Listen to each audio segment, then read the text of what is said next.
It's the #1 Ford fan here, and today I'm going to do my 3 months with the Escape ST line, and I'll tell you about my experience driving it for the last 3 months. I'm coming from a Ford Puma. I had the Ford Puma ST line for 6 months.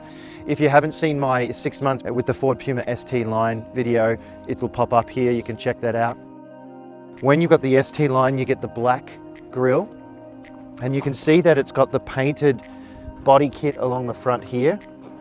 And also you've got the adaptive light, so when you turn, the lights turn with you a little bit. So that's a really good feature that I like driving at night time, just having that, the lights turn with you around the corner. Under the hood is a 2-litre EcoBoost turbo. Now it has 183 kilowatts. So what I talked about when I drove the Puma is I quite often would put it in sports mode. In this does of course have sports mode, but it's really quick anyway, and you don't really need to put it in sports mode. It goes to a whole nother level when you put this into sports mode, like it's seriously weaponized.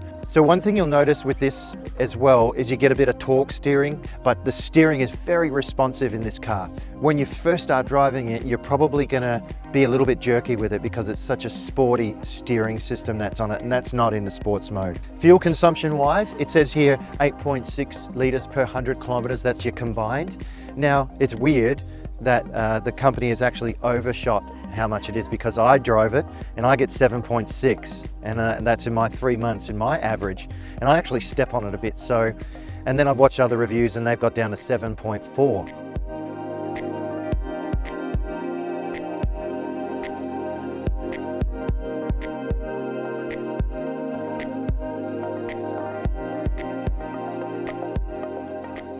This is all color coded in the ST line with the ST trim. Then if you come to the side of the Escape, it's actually quite a high arc on the roof there, and that when I jump inside, I'll show you all the headroom that goes with it. And that's one of the things I really loved about it, was having such good headroom inside the car. So if you get the upgraded tech pack, you get the auto tailgate lift, and you can open it by kicking underneath like that, as long as you've got the keys on you, and she'll go up. You can also open it with the keys or the button here as well to open and lower it. Through the boot space, you get 556 litres of boot space as it is there when you've got it set up for 5 seats. When you lower the seats down, you get 1,478 litres, and that's filled right to the top, so there's lots of boot space. So one of the things that I found here with this boot is it's big, so everything slides around in it. But what I did is then I just got a couple of straps here. There's lots of tie down points in the car, so if you want to have straps with your groceries, you can just use these things here and these tie downs to strap it in. So we'll take my big bag out. I really love my boot space, and it's something that I always look at when I look at a car. So underneath, you can see you've got the mini space saver.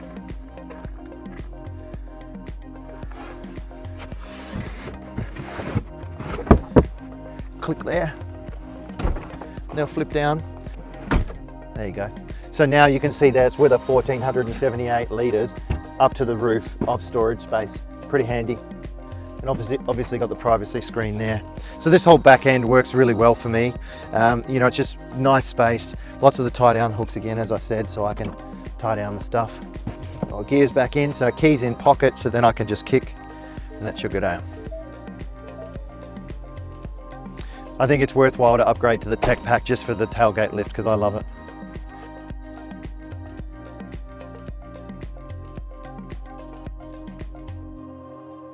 So moving into one of my favorite parts of the car is the interior.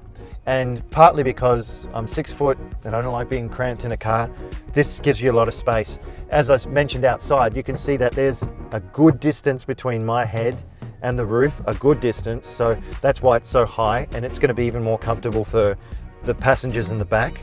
We've got the ST line trim. You can see the red accent stitching and the sports flat bottom steering wheel.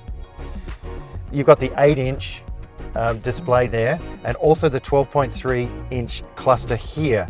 So you only get this on the ST line and the STV, the Vignale, but when you just get the standard Escape, you get the 4-inch cluster inside there, and then analog speed dials there. Moving along to here, one of the reasons why it makes it so comfortable, because there's no gear shift or handbrake, and it just seems to give the leg a lot more room. You've got your digital handbrake and you've got your digital gear shifter. So that just makes it a lot more space. Now this is a little bit weird to get used to. It's a little bit funky. But once you do, once you get in the habit. Also the indicators are on the left-hand side like a European car. You've got a USB-C and a USB-A. So that's really handy if you've got an Android person and an Apple person, they can both plug in. And the other thing is the wireless charger here. So you just drop your phone in there and you get some wireless charging too if your phone has it. There's a 6-speaker sound system in, which I find is more than adequate. It's good enough, loud enough for me. And the seats are very, very comfortable and they seem to really keep clean. They're easy to sort of keep clean. So all in all, the interior is really what makes me really love this car, is because of how spacious, how nice it's set up. The other thing that comes in this ST line with the tech pack is the heads-up display. It's going to be really hard for the camera to pick it up at this angle, but this little mirror pops up and then you've got your speedo there.